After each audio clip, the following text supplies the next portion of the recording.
Hello friends, welcome back to our channel study PYQ and this is Satyam Parmar. जो ये series चल रही थी ज्योग्राफी से संबंधित पीवाईक्यू प्लस एमसीक्यू की, इसको एक कदम आगे और बढ़ाएंगे। जैसा कि आपसे हमने वादा किया है कि आपको इसमें हम ज्योग्राफी से संबंधित क्वेश्चन 10,000 से ज़्यादा कराएंगे, जिसमें कि पीवाईक्यू प्लस एमसीक्यू मिक्स रहेंगे। पीवाईक्यू इसमें आपको नेट के, सेट, जेआरएफ, टीजीटी, पीजीटी सभी के जो पीवाईक्यू ज्योग्राफी से संबंधित हैं उन सभी को सॉल्व कराएंगे। फिलहाल इसमें हम देख रहे थे टीजीटी के जो भी पीवाईक्यूज हुए हैं। टीजीटी का हमने 2001 का आज हम देखेंगे, इसमें 2004 का, 3 का, और भी जो भी एग्ज़ाम्स हुए थे आपके 2021 से लेकर के 2003 तक, वो सभी हमने देख लिए थे। आज इसमें हम 2001 का देखेंगे। तो चलिए शुरू करते हैं आज का सेशन। आज का सेशन शुरू करने से पहले हम आपको बता दें कि अगर आपको हमारा ऐप डाउनलोड करना है तो आप GS वाई दिवाकर सर नाम से सर्च करेंगे प्ले स्टोर पर जाके, तो वहाँ से आपको ये ऐप मिल जाएगा।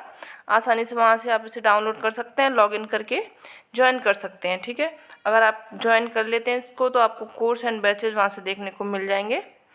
चलिए शुरू करते हैं आज का सेशन। अगर अभी तक आपने सब्सक्राइब नहीं किया है तो सब्सक्राइब भी कर लें, क्योंकि पर डे आपको इसमें एक सेशन मिलता है जो कि ज्योग्राफी के पीवाईक्यूज इसमें हम कराते हैं। ठीक है, भारत का कौन सा राज्य रबर का सर्वाधिक उत्पादन करता है? भारत का राज्य पूछा है इसमें, तो सबसे ज़्यादा उत्पादन केरल करता है।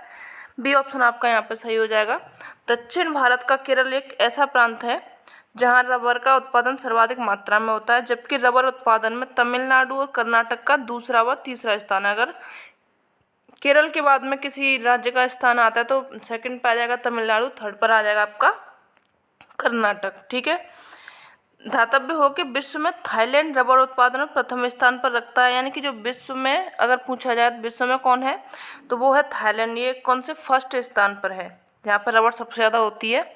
जबकि इंडोनेशिया, वियतनाम, भारत और चीन प्रमुख रबर उत्पादक देश हैं। ये भी हैं, कौन कौन से देश और हैं? इंडोनेशिया हो जाएगा आपका, वियतनाम हो जाएगा, भारत हो जाएगा, चीन हो जाएगा, जो कि रबर उत्पादन के ही देश हैं। ठीक है, चलेंगे नेक्स्ट बढ़ेंगे। जब जहाज अंतर्राष्ट्रीय तिथि रेखा को पश्चिम से पूरब पार करता है तो उसकी तारीख में क्या होता है?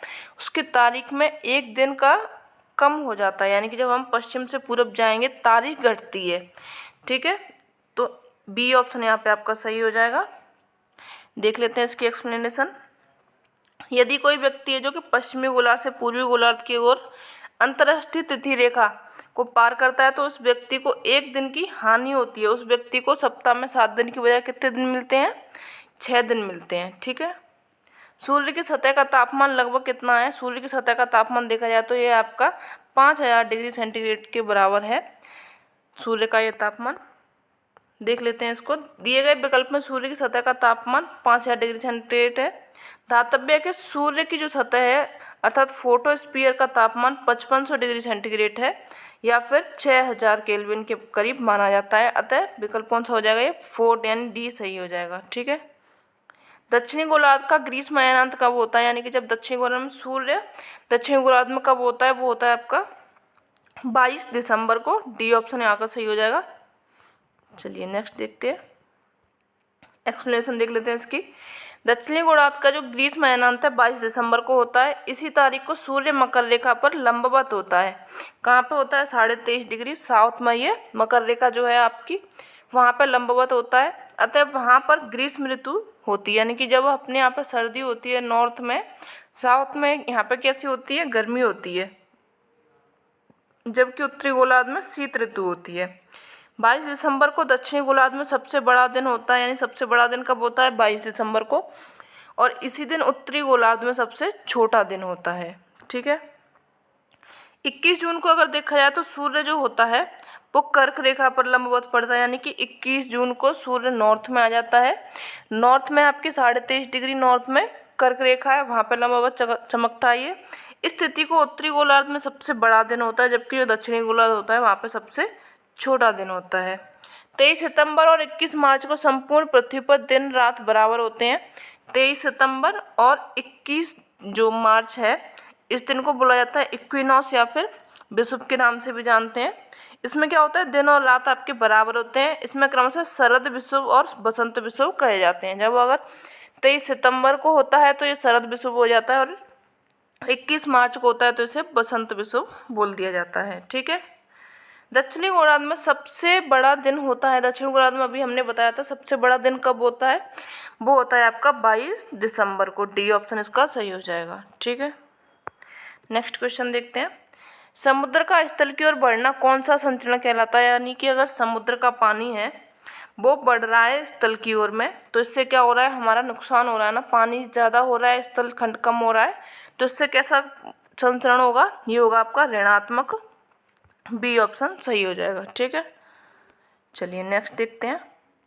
दो समानांतर भ्रंशों के बीच धंसे हुए भाग को कहते हैं। अगर कोई समान भ्रंश है उसके बीच में कोई भाग धंस गया उसको बोला जाता है भ्रंश घाटी के नाम से उसको जाना जाता है। डी ऑप्शन इसमें आपका सही हो जाएगा। ठीक है, देख लेते हैं इसकी एक्सप्लेनेशन। जब दो समानांतर भ्रंशों का मध्यवर्ती भाग नीचे धंस जाता है तो उसे भ्रंश घाटी कहा जाता है। जर्मन भाषा में इस प्रकार की भ्रंश घाटी को बोला जाता है ग्रेवन। सर्वप्रथम ग्रेगोरी नामक भूगर्भशास्त्री ने पूर्वी अमेरिका के महान भ्रंश घाटी को देखकर भ्रंश घाटी का शब्द का उन्होंने उपयोग किया था। किसको देखा था इन्होंने? पूर्वी अफ्रीका के महान भ्रंश घाटी को देखा था, उसके बाद में उन्होंने भ्रंश घाटी शब्द का प्रयोग किया। ठीक है, चलिए नेक्स्ट देखते हैं। दो समानांतर भ्रंशों के बीच उठे हुए भाग को क्या कहा जाता है? अगर दो समानांतर भ्रंश हैं उसके बीच का कोई भाग उठ गया तो उसको बोला जाता है आपका ब्लॉक पर्वत। ये आपका भ्रंश हो गए, ये भी आपका भ्रंश हो गया। ठीक है, यहाँ पे ये कोई पार्ट है जो उठ गया तो इसको कैसा बोला जाएगा? ब्लॉक पर्वत बोल दिया जाएगा। सी ऑप्शन आपका यहाँ पे सही हो जाएगा। ठीक है, चलिए नेक्स्ट। सिल क्या है? सिल एक आपकी स्थलाकृति है जो कि अंदर बनती है, मैग्मा से ही बनती है पृथ्वी के अंदर। तो ये बनती है आपके कठोर हुए मैग्मा द्वारा निर्मित समानांतरीय चादर के रूप में, ऐसे करके ये फैली होती है, इसको बोला जाता है सिल। जब मैग्मा भूपृष्ठ के समानांतर परतों में फैलकर जमता है तो इसे बोला जाता है सिल। इसकी मोटाई 1 मीटर से लेकर के सैकड़ों मीटर तक हो सकती है। छत्तीसगढ़ तथा झारखंड में सिल पाए जाते हैं। 1 मीटर से कम मोटाई वाले सिल को सीट कहते हैं। अगर इसकी मोटाई क्या है 1 मीटर से कम होगी तो उसको सीट बोल देते हैं। 1 मीटर से अगर आपकी इसकी मोटाई ज़्यादा होगी तो उसको बोल दिया जाता है सिल। ठीक है, चट्टानों की घुलनशीलता किस क्षेत्र में प्रमुख है? चट्टानों की घुलनशीलता यानी जहाँ पर चट्टान घुलते हैं पानी के द्वारा या किसी भी अन्य क्रिया के द्वारा, तो वो कहाँ पे घुल सकते हैं? वो होते हैं आपके चूना पत्थर में। बी ऑप्शन सही हो जाएगा। ठीक है, किसके कारण घुलते हैं? केमिकल वेदरिंग इनमें होती है, रासायनिक ऋतुक्षरण या फिर अपक्षयन में होता है। भूमिगत जल द्वारा रासायनिक ऋतुक्षरण या फिर विलयन की क्रिया महत्वपूर्ण होती है। इसके अंतर्गत कार्बन डाइऑक्साइड, मिश्रित जल, चूना पत्थर, डोलोमाइट एवं खड़िया जैसे घुलनशील चट्टानों को तेजी से घुलाता है। इसके फलस्वरूप अनेक विशिष्ट स्थलाकृतियों का विकास होता है। इन स्थलाकृतियों को बोला जाता है कास्ट स्थलाकृतियाँ। क्या बोला जाता है इनको? कास्ट स्थलाकृतियों के नाम से इनको जाना जाता है। ठीक है, दोमट मिट्टी किसे कहते हैं? दोमट मिट्टी में क्या होता है आपका बालू के कणों का इसमें अनुपात अधिक होता है, यानी कि दोमट मिट्टी में बालू के कण आपको ज़्यादा देखने को मिलेंगे। मृतिका की जो मात्रा होती है वो कम होती है, तो यह सही हो जाएगा आपका बी ऑप्शन। दोमट मिट्टी में सामान्यतः बालू गाद मृतिका का अनुपात होता है। बालू का होता है 40%, गाद का होता है 20% और जो मृतिका होती है उसका अनुपात और भी कम होता है। तो यहाँ पे आपका बी ऑप्शन सही हो जाएगा। ठीक है, चलेंगे बढ़ेंगे नेक्स्ट क्वेश्चन की ओर में। दिल्ली के लाल किले में किस चट्टान का प्रयोग किया गया है? लाल किले में आपका जो चट्टान का प्रयोग किया गया वो किया गया है आपका बलुआ पत्थर की चट्टानों का प्रयोग किया गया है। बी ऑप्शन इसमें सही हो जाएगा। अगर आप दिल्ली से हो तो लाल किले में आप गए होंगे, देखे होंगे। दिल्ली के लाल किले का निर्माण बलुआ पत्थर के हुआ है, यानी कि लाल बलुआ पत्थर से हुआ है इसका प्रयोग। इस किले का निर्माण शाहजहाँ ने करवाया था। किसने करवाया था इस किले का? शाहजहाँ ने करवाया था। मुगल बादशाह शाहजहाँ के शासनकाल को स्थापत्य कला का स्वर्ण युग कहा जाता है। इनको स्थापत्य कला का स्वर्ण युग कहा जाता है। इसके द्वारा बनवाई गई प्रमुख इमारतें और कौन कौन सी हैं? ताजमहल बनवाया गया है, आगरा का किला, मोती मस्जिद, दिल्ली का जामा मस्जिद, दीवाने खास, दीवाने आम, इनका निर्माण शाहजहाँ ने और करवाया था। ठीक है, हिस्ट्री में पहुंच गए आज अपन। संसार की छत किसको कहा जाता है? संसार की छत कहा जाता है आपको पामीर की गांठ या फिर पामीर की पठार को। डी ऑप्शन इसका सही हो जाएगा। सबसे ऊंचा होने के कारण इसको संज्ञा दी गई है, संसार की छत की संज्ञा इसको दी गई है। ठीक है, नेक्स्ट क्वेश्चन। वायुमंडल में पाए जाने वाले धूल कणों को आर्द्रताग्राही कण कहते हैं, क्योंकि वायुमंडल में जो धूल कण हैं उनको आर्द्रताग्राही क्यों कहा जाता है? क्योंकि इनमें क्या होता है, अच्छे संघनन के केंद्र होते हैं, ठीक है, जल का अवशोषण ये कर लेते हैं, ठीक है, इनके इर्द गिर्द हवा की ठंडी होने से संघनन की प्रक्रिया होती है। तो यानी कि तीनों ही आपके सही हो जाएंगे, डी ऑप्शन यहाँ पे आपका सही हो जाएगा, ठीक है।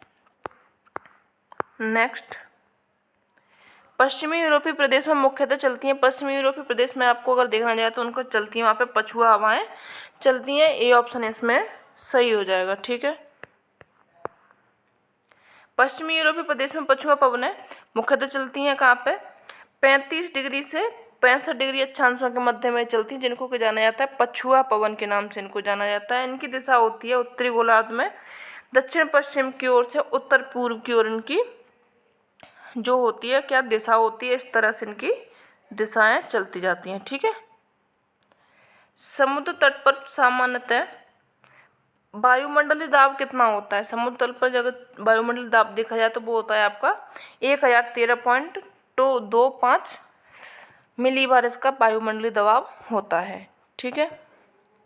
समुद्र तल पर सामान्यतः वायुमंडल दाब 1013.25 मिलीबार होता है। जैसे जैसे ऊंचाई में वृद्धि होती जाती है वैसे वैसे वायुदाब में कमी होती जाती है। धातव्य है कि 300 मीटर की ऊंचाई पर वायुदाब लगभग 30 मिलीबार कम हो जाता है, ठीक है। अगर 300 मीटर की ऊंचाई पर जाएंगे तो वायुदाब में कितना कमी आ जाएगी? 30 मिलीबार की कमी आ जाएगी। कैस्पियन सागर या झील अवस्थित है, कैस्पियन सागर आपका अवस्थित है, कुछ जो है यूरोप में है और कुछ एशिया में है, दोनों में ही स्थित है कैस्पियन सागर, ठीक है। विश्व की सबसे बड़ी झील है ये, आंतरिक सागर भी इसको बोला जाता है, जो कि कैस्पियन सागर। इसकी किलोमीटर क्षेत्र में अगर बोला जाए तो 37,000 आपका ये 3,71,800 किलोमीटर है इसका क्षेत्र। इस यूरोप तथा एशिया महाद्वीप में अवस्थित है ये। एशिया के कजाकिस्तान, तुर्कमेनिस्तान, ईरान, अजरबैजान, रूस में इसकी सीमा लगी हुई है, ठीक है। नेक्स्ट क्वेश्चन देखते हैं, नियाग्रा जलप्रपात आपका स्थित है कहाँ पे है? अगर देखा जाए तो इसमें तो ऑप्शन ही नहीं दिया है, नियाग्रा जलप्रपात इसमें किसी में नहीं स्थित है ये। नियाग्रा जलप्रपात आपको कनाडा में देखने को मिलता है, ये देखो नियाग्रा जलप्रपात कनाडा की सीमा पर संयुक्त राज्य अमेरिका में ये स्थित है। इस जलप्रपात में और कौन कौन से हैं यहाँ पे देख लेते हैं। एंजल जलप्रपात आपका वेनेजुएला में है, योसेमाइट ये आपका कैलिफोर्निया में है, ग्रेट कामरान ये आपका गुयाना में है और डेल्ला जलप्रपात आपका कनाडा में है, ठीक है। यहाँ पे आपका डी ऑप्शन सही हो जाएगा क्योंकि ऑप्शन इसमें दिया नहीं गया था। निम्न में से कौन सा जलडमरू मध्य काला सागर और मरमरा सागर को जोड़ता है? तो काला सागर और मरमरा सागर को जोड़ता है वो है आपका बास्पोरस जलडमरू मध्य, बी ऑप्शन इसका सही हो जाएगा। चलिए नेक्स्ट देखते हैं।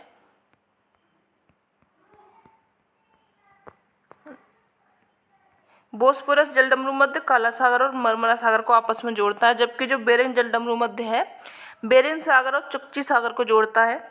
इसी तरह से मलक्का जलडमरू मध्य अंडमान सागर और दक्षिण चीन सागर को जोड़ता है, इनको आप नोट करते जाएं। और जो पाक जलडमरू मध्य है वो जोड़ता है किसको? मन्नार की खाड़ी व बंगाल की खाड़ी को जोड़ता है। कौन सा है वो? पाक जलडमरू मध्य है आपका, ठीक है। अगर आपको किसी क्वेश्चन में भी डाउट लग रहा हो तो आप हमें कमेंट कर सकते हैं, डाउट आपका हम क्लियर कर देंगे, ठीक है। सिंधु नदी अरब सागर में गिरती है, इसका उद्गम स्थल कहाँ से? सिंधु नदी का उद्गम स्थल पूछा गया है, इसका उद्गम स्थल है आपका कैलाश हिमानी से इसका उद्गम होता है, ठीक है। सी ऑप्शन इसमें आपका सही हो जाएगा। सिंधु नदी का उद्गम होता है तिब्बत में मानसरोवर झील कैलाश पर्वत के पास से इसका होता है। 2880 किलोमीटर बहते हुए अरब सागर में ये गिर जाती है। इसकी प्रमुख जो सहायक नदियाँ हैं वो कौन कौन सी हैं? सतलज हो जाएगी, चिनाब हो जाएगी, राबी, ब्यास, झेलम, ये आपकी कैसी हो जाएंगी? सहायक नदियाँ हो जाएंगी, ठीक है। मिस्र की नील नदी विश्व की सबसे कैसी नदी है? ये जो नील नदी है वो सबसे लंबी नदी मानी जाती है, बी ऑप्शन इसका सही हो जाएगा। नील नदी का उद्गम होता है विक्टोरिया झील से, यह विश्व की सबसे लंबी नदी है। अफ्रीका की कांगो नदी विषुवत रेखा को, जो अफ्रीका की कांगो नदी है विषुवत रेखा को और लिम्पोपो नदी मकर रेखा को 2 बार काटती है। अगर ये भी क्वेश्चन पूछा जाता है कौन सी नदी है जो विषुवत रेखा को 2 बार काटती है, वो हो जाएगी आपकी कांगो नदी, और अगर मकर रेखा को 2 बार जो काटती है वो हो जाएगी आपकी लिम्पोपो नदी, ठीक है। अफ्रीका की हैं ये तीनों नदियाँ। पौधों की उपज के लिए कौन सी मिट्टी सबसे अच्छी होती है? तो पौधों की मिट्टी के लिए अगर आपको देखा जाए, इन जो मिट्टियाँ दी गई हैं उसमें जो सबसे अच्छी होगी वो हो जाएगी आपकी दोमट मिट्टी। सी ऑप्शन सही हो जाएगा। चलिए देख लेते हैं इनकी एक्सप्लेनेशन। मिट्टी के अध्ययन के विज्ञान को मिट्टी विज्ञान कहा जाता है। भारतीय कृषि अनुसंधान परिषद ने भारत की मिट्टियों को 8 वर्गों में विभाजित किया है, जो कि जलोढ़ मिट्टी, लाल मिट्टी, काली मिट्टी, लैटराइट मिट्टी, पर्वतीय या फिर बनिया मिट्टी, मरुस्थलीय मिट्टी, लवणीय मिट्टी तथा जैविक मिट्टी। 8 ये प्रकार हो गए। किसने बांटा है इनको? भारतीय अनुसंधान परिषद ने भारत की मिट्टी को बांटा हुआ है। ठीक है।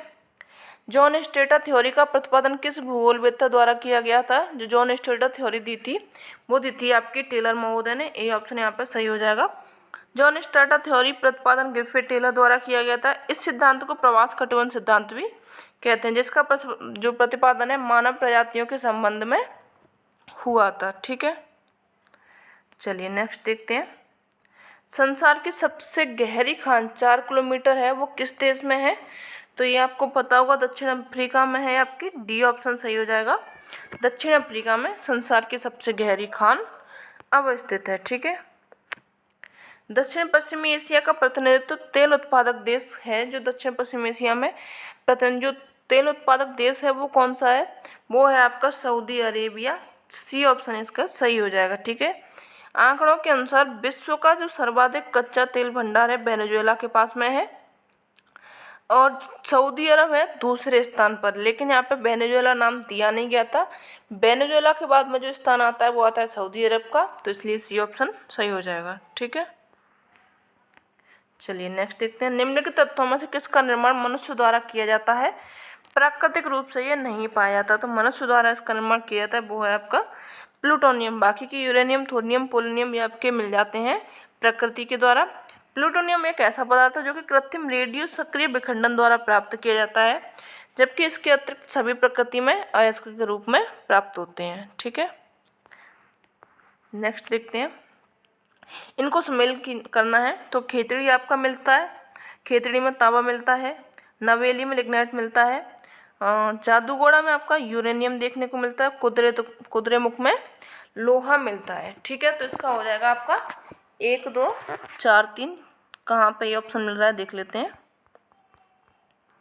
1 2 4 3 आपका बी ऑप्शन इसका सही हो जाएगा। ठीक है। ये देखिए आपका खेतड़ी में तांबा मिलता है, नवेली में लिग्नाइट मिलता है, जादूगोड़ा में यूरेनियम, कुद्रेमुख में लोहा मिलता है। ठीक है। चलिए नेक्स्ट देखते हैं। निम्नलिखित में से कौन नकदी फसल नहीं है? तो नकदी फसल अगर इसमें देखा जाए तो आलू कहीं तक ऐसी फसल है जो कि नकदी नहीं है, क्योंकि इसका इस्तेमाल ज़्यादातर कुछ लोग अपने यूज के लिए ही करते हैं, लेकिन कहीं कहीं पे इसके नकदी के रूप में भी किया जा सकता है और किया भी जाता है। काफ़ी बड़ी मात्रा में इसका आलू का उत्पादन किया जाता है, तो कहीं तक ये भी नकदी नहीं है। तो इसको इसमें आंसर क्लियर भी नहीं है, लेकिन आप अगर चाहें तो डी लगा सकते हैं, क्योंकि देखिए नकदी फसल ऐसी फसल को कहा जाता है जिनमें उत्पादन के उपरांत प्रत्यक्ष बाजार में विक्रय किया जा सके। अतः जो कपास, जूट, आलू को प्रत्यक्ष रूप से बाजार में बेचा जाता है। विकल्प में ये दी गई है आपकी भारत के संदर्भ में बात किया तो जूट हो गया, कपास हो गया, चाय हो गया, ये पूर्णतः कैसी है? नकदी फसल है। आलू ऐसी फसल है कहीं कहीं नकदी फसल के रूप में नहीं है, तो लेकिन कहीं कहीं इसकी मात्रा में उपभोग के लिए उगाया जाता है, लेकिन कहीं कहीं पे इसको बेचा भी जाता है, ज़्यादा मात्रा में इसको उगाया जाता है। तो आलू को थोड़ा आप रख सकते हैं कि ये नकदी नहीं है, लेकिन अगर पूरी तरह से माना जाए तो ये भी नकदी है आपका। ठीक है। खरीफ फसल की अवधि है। खरीफ की जो फसल बोई जाती है वो कब से कब बोई जाती है तथा कब काटी जाती है? तो इसकी फसल की जो बुवाई होती है वो जून में होती है, और जो कटाई होती है वो सितंबर में हो जाती है। तो जून से सितंबर में खरीफ की फसल की अवधि मानी जाती है। खरीफ फसल की जून जुलाई में बोई जाती है और अक्टूबर नवंबर में इसको काट लिया जाता है। चावल, ज्वार, बाजरा, मक्का, मूंगफली, उड़द, कपास, सोयाबीन ये सभी फसलें हैं खरीफ की। यहीं अगर रबी की फसल की बात आए तो ये अक्टूबर नवंबर में ये बोई जाती हैं और मार्च अप्रैल में ये काट ली जाती हैं। ठीक है। नेक्स्ट, नर्मदा परियोजना विभाग कौन सा राज्य संबंधित नहीं है? जो नर्मदा परियोजना विवाद है उसमें संबंधित नहीं पूछा गया है, तो ये हो जाएगा आपका मध्य प्रदेश भी नर्मदा से संबंधित है, गुजरात भी है, महाराष्ट्र भी है, राजस्थान भी है। तो डी ऑप्शन यहाँ पे आपका सही हो जाएगा, क्योंकि इसमें कोई भी राज्य ऐसा नहीं दिया गया जो कि उस परियोजना से संबंधित ना हो। ठीक है, चलिए नेक्स्ट देखते हैं। नर्मदा घाटी परियोजना मध्य प्रदेश, गुजरात, महाराष्ट्र, राजस्थान को सम्मिलित परियोजना है। नर्मदा नदी पश्चिम की ओर बहने वाली सबसे लंबी नदी है। इसकी लंबाई है 1312 किलोमीटर। इसका बेसिन है 98.79 वर्ग किलोमीटर में फैला हुआ है, जिसका 88% कहाँ पे है? मध्य प्रदेश में है, 9% गुजरात में है और 1.7% आपका महाराष्ट्र में पड़ता है। नर्मदा नदी पर गुजरात में बनाया गया है आपका सरदार सरोवर बांध बनाया गया है। मध्य प्रदेश में नर्मदा सागर बांध का निर्माण प्रस्तावित किया गया है, जो कि अभी बना नहीं है। ठीक है, नेक्स्ट देखते हैं। मुख्य रूप से भारत में यूरेनियम पाया जाता है। भारत में यूरेनियम कहाँ पर देखने को मिलता है? ये आपको मिलता है झारखंड में। डी ऑप्शन सही हो जाएगा। जबकि जो थोरियम मिलता है वो कहाँ पर मिलता है? केरल में पाया जाता है। ठीक है, चलिए नेक्स्ट क्वेश्चन की ओर। दक्षिण पश्चिम मानसून की जो चलती है वो कब से कब तक चलती है? तो ये मई से सितंबर, नवंबर से जनवरी, अक्टूबर से जनवरी, इनमें एक में भी नहीं चलती है ये चलती है आपकी जून से सितंबर के बीच में चलती है। ठीक है, जून से सितंबर के बीच में आपकी दक्षिण पश्चिम मानसून चलती है। ठीक है, इसमें ऑप्शन नहीं है तो डी सही हो जाएगा, उपरोक्त में से कोई भी नहीं या फिर कभी भी नहीं। भारत में दक्षिण पश्चिम मानसून जून से सितंबर तक सक्रिय रहता है। ग्रीष्म ऋतु के समय उत्तर पश्चिम भारत तथा पाकिस्तान में निम्न वायुदाब का केंद्र बन जाता है। अतः उष्णकटिबंधीय अभिसरण क्षेत्र ITCZ उत्तर की ओर खिसकता है। कहाँ पर चलता है? ये उत्तर की ओर में चलता है। शिवालिक पर्वत पर जो पाद तक चलता है, यानी कि शिवालिक जो पर्वत है उसका जो साउथ वाला पार्ट है वहाँ तक ये चलता है। इस निम्न दाब को भरने के लिए दक्षिणी गोलार्ध में चलने वाली दक्षिण पूर्वी व्यापारिक पवनें जो ट्रेड विंड होती हैं दक्षिणी गोलार्ध की, विषुवत रेखा को पार करके पूरब की ओर ये मुड़ जाती हैं। कहाँ पर? ये ऐसे चलती हैं दक्षिणी गोलार्ध में, लेकिन जब ये ऊपर की ओर विषुवत रेखा को पार करती है तो इनका इस तरह से हो जाता है ये। ठीक है, जो मुड़ाव हो जाता है पूरब की ओर में हो जाता है। और जो फेरल के नियमानुसार तथा दक्षिण, ये किसने बोला था? फेरल ने बताया था। ये दक्षिण पश्चिम मानसून जो पवन है उसके रूप में भारत में ये प्रवेश कर लेती हैं। यही जो पवन करती हैं किसके रूप में करती हैं? दक्षिण पश्चिम मानसून के रूप में प्रवेश करती हैं। दक्षिण पश्चिम मानसून भारत में सर्वप्रथम अंडमान निकोबार तट पर 25 मई को पहुंचती हैं। कहाँ पर पहुंचती हैं? ये 25 मई को पहुंच जाती हैं अंडमान निकोबार पर, और 1 जून को ये पहुंच जाते हैं केरल में, जो कि तिरुवनंतपुरम के तट पर पहुंच जाती हैं। ठीक है, नेक्स्ट देखते हैं।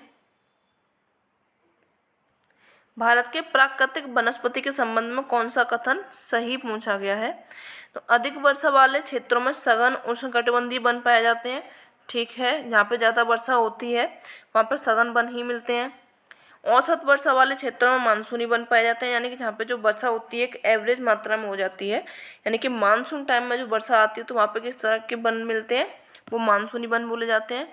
निम्न वर्षा वाले क्षेत्रों में शीतोष्ण घास के मैदान पाए जाते हैं। ठीक है, तो ये आपके सभी सही हो जाएंगे। डी ऑप्शन यहाँ पे आपका सही हो जाएगा। ठीक है, चलिए नेक्स्ट क्वेश्चन देखते हैं। व्याख्या देख लेते हैं इसकी। प्राकृतिक वनस्पति का अभिप्राय उस समुदाय से है जो लंबे समय तक बिना किसी बाहरी हस्तक्षेप से उगता है और इसकी विभिन्न प्रजातियां वहीं पाई जाने वाली जलवायु के अनुसार स्वयं को ढाल लेती हैं। भारत में विभिन्न प्रकार की वनस्पति पाई जाती हैं। उष्णकटिबंधीय सदाबहार वन, ये वन उन भागों में पाए जाते हैं जहाँ पर औसत वर्षा कितनी होती है? वार्षिक जो तापमांतर होता है या फिर तापमान होता है 22 डिग्री सेंटीग्रेड होता है, और वर्षा 200 सेंटीमीटर या उससे भी अधिक हो जाती है। यहाँ ऐसे वृक्ष उगते हैं जो साल भर हरे भरे रहते हैं, इसलिए ना क्या बोला जाता है? सदाबहार वन बोला जाता है। काफ़ी एक घने वन होते हैं। ठीक है, किस जनगणना वर्ष में भारत की जनसंख्या वृद्धि ऋणात्मक हुई थी? यानी कौन सी साल थी जब जो जनसंख्या की वृद्धि थी वो माइनस में गई थी, प्लस में ना होकर के? वो थी आपकी 1921 की साल। उसके बाद में अभी तक माइनस में नहीं गई है। 1921 में जनगणना में भारत जनसंख्या वृद्धि जो हुई थी ऋणात्मक हुई थी। 1921 में 251.32 मिलियन जनसंख्या थी, जबकि इसके पूर्व जो 1911 में थी 252 थी। ठीक है, 252 थी 1911 में। इसे जनांकी विभाजक वर्ष के नाम से जाना जाता है। अगर पूछा जाए जनांकी विभाजक वर्ष कौन सा है तो वो हो जाएगा आपका 1921। ठीक है, भारत के किस बंदरगाह द्वारा सबसे अधिक मात्रा में लौह अयस्क का निर्यात किया जाता है? कौन से बंदरगाह है भारत का जिससे कि लौह अयस्क का निर्यात सबसे ज़्यादा किया जाता है? तो वो है आपका विशाखापत्तनम और मर्मुगोवा। ये आपके दोनों ऐसे वो हैं बंदरगाह हैं जिनसे कि निर्यात अधिक होता है।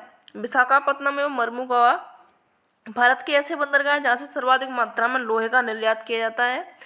जापान को लोहे का निर्यात विशाखापत्तनम नामक बंदरगाह से ही किया जाता है, यानी जापान में जो लोहा जाता है वो कौन से बंदरगाह से जाता है? यह जाता है आपका विशाखापत्तनम से। ठीक है। कौन सी गुफा महाराष्ट्र में नहीं है? तो अजंता, एलोरा, एलिफेंटा ये सभी आपकी महाराष्ट्र की गुफाएं हैं, जबकि अमरनाथ की गुफा आपकी महाराष्ट्र में नहीं है। सी ऑप्शन इसका सही हो जाएगा। ठीक है। इसमें आपके सभी मंदिरों का निर्माण हुआ है एलोरा गुफा में, राष्ट्रकूट के समय में हुआ था इनका। एलोरा में 34 शैलकृत गुफाएं हैं। इसमें 1 से 12 तक बौद्ध तथा 13 से 29 तक हिंदुओं तथा 30 से 34 तक जैनों की गुफाएं हैं। जबकि जो अमरनाथ की गुफाएं जम्मू कश्मीर प्रांत में है, अनंतनाग जिले में ये बृहद हिमालय पर स्थित एक पवित्र गुफा है। यहाँ पे अमरनाथ की आपने सुना भी होगा। चलिए नेक्स्ट देखते हैं। निम्न में से कौन सा युग्म गलत है? तो भाखड़ा नाकल जो परियोजना है आपकी सतलज नदी पर बनाई गई है। सलाल परियोजना चिनाब नदी पर बनाई गई है। दामोदर घाटी परियोजना गंगा नदी पर ना होकर के ये किस पर बनाई गई है? दामोदर घाटी पर बनाई गई है। सी ऑप्शन सही हो जाएगा क्योंकि सी ही गलत दिया गया है। हीराकुंड परियोजना आपकी महानदी पर बनाई गई है। ये हो जाएंगे आपके सभी परियोजनाएं। ठीक है। चलिए नेक्स्ट देखते हैं। पेरिस किस नदी के किनारे बसा हुआ है? तो पेरिस जो बसा हुआ है वो बसा है आपका सीन नदी के किनारे पेरिस बसा हुआ है। बी ऑप्शन सही हो जाएगा। और जो नगर है नदियों के किनारे बसे हुए हैं उनका नाम देख लेते हैं। स्वान नदी पर आपका पर्थ नगर बसा हुआ है। नील नदी पर आसवान। टेम्स नदी पर लंदन बसा हुआ है। सीन नदी पर पेरिस। मोस्कावा नदी पर मास्को बसा हुआ है। पोटोमेक पर वाशिंगटन। रावी पर लाहौर बसा हुआ है। यमुना पर दिल्ली बसा हुआ है। ठीक है।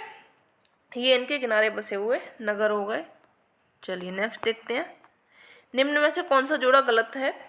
आइसोएट आपका वर्षा को दर्शाता है। आइसोबार दबाव को दर्शाता है। आइसोथर्म जो होता है वो तापमान को दर्शाता है, जबकि आइसोहेल्स ये आपके सूर्य के प्रकाश को दर्शाता है, ना कि आर्द्रता को।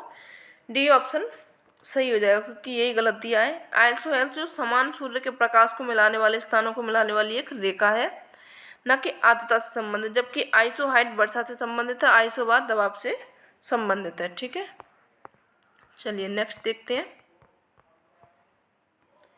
किस तिथि को विश्व पर्यावरण दिवस के मनाया जाता है? विश्व पर्यावरण दिवस मनाया जाता है आपका 5 जून को। डी ऑप्शन इसका सही हो जाएगा। चलिए देख लेते हैं इसके बारे में भी। 5 जून 1972 को पर्यावरण सुरक्षा हेतु विश्वव्यापी स्तर पर प्रथम प्रयास किया गया था। संयुक्त राष्ट्र संघ के तत्वाधान स्टॉकहोम में, कहाँ पे? स्टॉकहोम में संयुक्त राष्ट्र पर्यावरण कार्यक्रम का आयोजन किया गया। इस सम्मेलन में ही 5 जून को विश्व पर्यावरण दिवस घोषित किया गया। कहाँ पे किया गया था? स्टॉकहोम में किया गया था इसका संयुक्त राज्य जो राष्ट्र पर्यावरण कार्यक्रम था उसमें। ठीक है। चलिए नेक्स्ट देखते हैं। जो मार्को पोलो यात्रा का मार्ग था, मार्को पोलो कहाँ से होकर के कहाँ तक गया था, ये उसका मार्ग बताया गया है। तो वेनिस, वेनिस से रूस, मध्य एशिया, मंगोलिया, मलाया, ये मार्को पोलो का यात्रा मार्ग था। ठीक है। नेक्स्ट देखते हैं। नया संसार नामक पुस्तक किस भूगोलवेत्ता द्वारा लिखी गई है? अगर देखा जाए नया संसार आपका लिखी गई है ईसाई बोमैन के द्वारा। न्यू वर्ल्ड जो नामक पुस्तक है ईसाई बोमैन के द्वारा लिखी गई है। डी मार्टोनी ने मध्य यूरोप, हंटिंगटन ने द पल्स ऑफ एशिया और टेलर ने प्रजातीय भूगोल का रचना की थी। ये इनकी बुक थी, मार्टोन की थी मध्य यूरोप, हंटिंगटन की थी पल्स ऑफ एशिया, टेलर की थी प्रजातीय भूगोल। ये इनकी बुक थी। ठीक है। चलिए नेक्स्ट देखते हैं। निम्नलिखित में से जो देश दिए गए हैं उनकी राजधानी दी गई है, कौन सा गलत है ये बताना है। चेकोस्लोवाकिया की हो प्राग हो गई। डेनमार्क की कोपेनहेगन हो गई। इथोपिया की सुबा नहीं है क्योंकि इथोपिया की है आदिस अबाबा है। इथोपिया की है आपकी आदिस अबाबा, ये आपकी हो गई इथोपिया की। ठीक है। ये सी ऑप्शन आपका सही हो जाएगा क्योंकि सी ही गलत दिया गया है।